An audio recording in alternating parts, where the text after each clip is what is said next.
আসসালামু আলাইকুম ও রহমতুল্লাহ। সম্মানিত বন্ধুরা, আমি আমার দুজন সন্তানকে নিয়ে আপনাদের সামনে কিছু কথা বলবো। তাদেরকে কিছু প্রশ্ন করব ইসলাম সম্পর্কে, যেই প্রশ্নগুলো আমরা সাধারণ মানুষকে করে থাকি। আহ, মাজারে দরবেশ বাবা, পীরে কামেল, বড় বাবা, খানকায় বাবা, আরো রাস্তাঘাটে বিভিন্ন ময় মুরব্বীদেরকে আমরা যেই প্রশ্নগুলো করি, ঠিক এমন কিছু প্রশ্ন এই ৫-৭ বছর এবং ৮-৯-১০ বছরের একটি মেয়ে, আমরা এদেরকে করব। মূলত এরা কি শিক্ষা অর্জন করেছে, আর মাজারে যে খাদেম আছে, মাজারে পীরে কামেল বাবা আছে, তারাও এই প্রশ্নগুলোর উত্তর দিতে পারেনি। এখন দেখব তারা সেই উত্তরগুলো দিতে পারে কিনা। দেখব তারা পীরে কামেল হয়ে যেহেতু উত্তর দিতে পারে নাই, এই বাচ্চারা সেই প্রশ্নগুলোর উত্তর দিতে পারে কিনা। তাই ধৈর্য ধরে সম্পূর্ণ ভিডিওটি কন্টিনিউ করার জন্য বিশেষ অনুরোধ রইল। আসসালামু আলাইকুম ওয়া রাহমাতুল্লাহ। ওয়ালাইকুম আসসালাম ওয়া রাহমাতুল্লাহি ওয়া বারাকাতুহু। আপনি সালামের উত্তর নিছেন? জি না। নেন। আসসালামু আলাইকুম ওয়া রাহমাতুল্লাহি ওয়া বারাকাতুহু। সালাম দিছেন, সালামের উত্তর নিতে হইব। ওয়ালাইকুম আসসালাম ওয়া রাহমাতুল্লাহি ওয়া বারাকাতুহু। আমরা আপনাদেরকে কয়েকটা প্রশ্ন করব। প্রশ্ন হলো নামাজ, রোজা, কালেমা, হজ, যাকাত। আমরা যে প্রশ্নগুলো রাস্তায় মানুষদেরকে করি, বা বড় বড় পীর সাহেব বা অনেক বড় বড় তারা মুফতি সাহেব, মাওলানা সাহেব বাবা দাবি করে, মানুষকে জারপোক্স দেয়, ইসলামের পথে দাওয়াত দেয়, এমন কিছু বাবারা আছে। তাদেরকে এই প্রশ্নগুলো করছিলাম, তারা সেখান থেকে ফেল খাইছে। এই মাজারে এই বাবাগুলো বেশি পাওয়া যায়। এই প্রশ্নগুলো আপনাদেরকে একটু করবো, আপনার উত্তর কি দেওয়ার চেষ্টা করবেন? ইনশাআল্লাহ পারবো। আপনি ইনশাআল্লাহ পারবো। পারবেন তো? জি। জি। আচ্ছা, আমি প্রথমে জানতে চাই যে উজুতে কয় ফরজ? উজুতে 4 ফরজ। আর আপনার কাছে তাহলে আমার প্রশ্ন, ঠিক আছে, গোসলে কয় ফরজ? গোসলে 3 ফরজ। গোসলে 3 ফরজ। 3 ফরজ। এবার আপনি বলেন গোসলে 3 ফরজ কি কি? কুলি করা, নাকে পানি দেওয়া, সমস্ত শরীর ধৌত করা। আচ্ছা, কুলি করা আর নাকে পানি দেওয়া, সমস্ত শরীর ধৌত করা। ধৌত করা না ভালোভাবে ধৌত করা? ভালোভাবে ধৌত করা। আচ্ছা, নাকে কোন পর্যন্ত পানি দেবে? শুধু নাকের উপরে? তাই? ভিতরে ভিতরে কোন পর্যন্ত পানি দিতে হবে? যতটুক যায়। যতটুক যায় নরম জায়গা পর্যন্ত ভিজিয়ে রাখতে হবে। এই গোসলে কয় ফরজ? গোসলে 3 ফরজ। 3 ফরজ। আচ্ছা, আপনি যে ঘুমান রাত্রে, বাসায় যে আপনি ঘুমান, এই ঘুমের দোয়া কি বলতে পারেন? ভুলে গেছেন? আমি আপনারে বলে দিব। আল্লাহুম্মা, আল্লাহুম্মা বিসমিকা আমুতু ওয়া আহইয়া। এই তো মনে আছে। তাহলে মনে রাখতে হবে, মনে রাখতে হবে না? জি। আর না মনে রাখতে হুজুরের ডান্ডার বাড়ি খাইতে হবে, ঠিক কি না? আচ্ছা, এবার চলেন আমরা অন্য একটা প্রশ্ন করি আপনাদেরকে। এবার তো জানলাম নামাজ কয় ওয়াক্ত?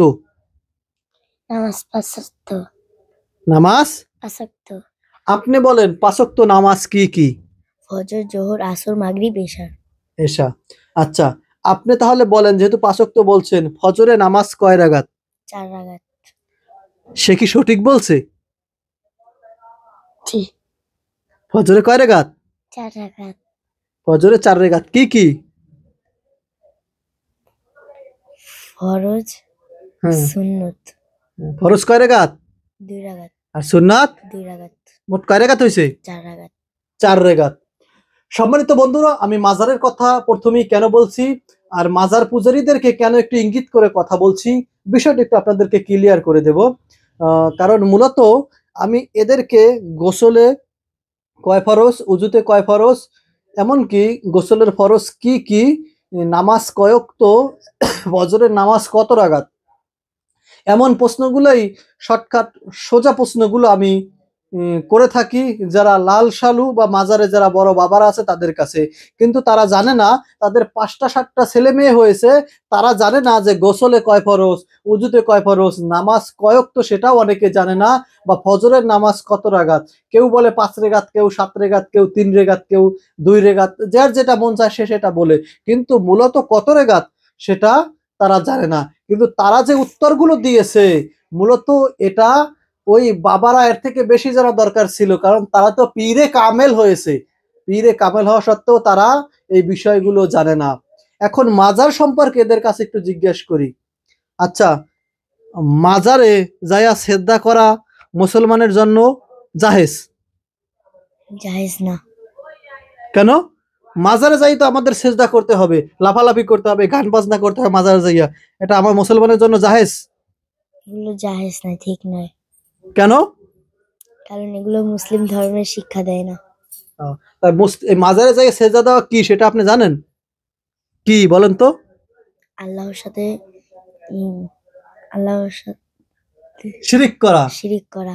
বড় শিরিক, জি বড় শিরিক। আপনি না একটা হাদিস বলতেন মাজারে সেজদা দিলে কি, হাদিস কি জানেন আপনি? জি। হাদিসটা কি একটু বলেন তো শুনি। লা তাত্তাখিযুল কুবুর, তারপরে লা তাত্তাখিযুল কুবুর অর্থ মাসাজিদ, মাসাজিদ, কবরকে সিজদার জায়গা বানায়ও না। কথাটা কে বলছেন? আমাদের প্রিয় নবী সাল্লাল্লাহু আলাইহি ওয়াসাল্লাম। প্রিয় নবী হযরত মুহাম্মদ সাল্লাল্লাহু আলাইহি ওয়াসাল্লাম কবরকে সেজদার জায়গা বানিও না। কওয়ালান নবী সাল্লাল্লাহু আলাইহি ওয়াসাল্লাম বলতে হবে, না ঠিক কি না? জি। আচ্ছা, তুমি কি কবরে সেজদা করবা? জি না। কেন? কবরে সেজদা করা কি? মুশরিক। কবরে সেজদা করা মুশরিক। মুশরিকের কাজ, কোন মুসলমানের কাজ না, শিরিক হয়। কার সাথে শিরিক হয়? আল্লাহর সাথে। বড় শিরিক। বড় শিরিক। মনে থাকবে? জি। আপনি পারেন সেগুলো, মনে আছে? জি। আচ্ছা, বড় শিরিক যে হয়, আচ্ছা এই শিরিক করলে মানুষ কি হয়? মুশরিক হয়ে যায়। কি হয়? মুশরিক হয়ে মুশরিক হয়ে যায়। কি হয়? মুশরিক হয়ে যায়। আর যেই ব্যক্তি মুশরিক হয়ে যায় তার আর কোনো আমল আল্লাহর দরবারে কবুল হয় না। হয় না। আল্লাহর দরবারে কবুল হয়? জি না। এজন্য মাজারে সেজদা করা যাবে? জি না। মাজারে সেজদা করা যাবে? জি না। গান বাজনা শোনা যাবে? জি না। মাজারে যাই নাচানাচি করা যাইবো? জি না। মাজারে যাই দান সদকা করা যাইবো? জি না। মাজারে যাই কি গান শোনা যাইবো? জি না। মাজারে যাই কার্টুন দেখা যাইবো? জি না। মাজারে যাই কি করতে হইব?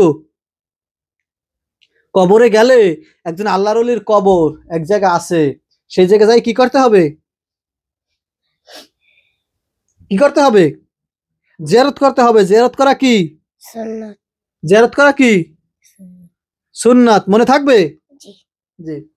সম্মানিত বন্ধুরা, আমরা কথা বলছিলাম মাজার পূজারী এবং মাজার পূজারীর বাচ্চাদের বিরুদ্ধে, কারণ এরা এই সমস্ত প্রশ্ন জানেই না ইসলাম কাকে বলে।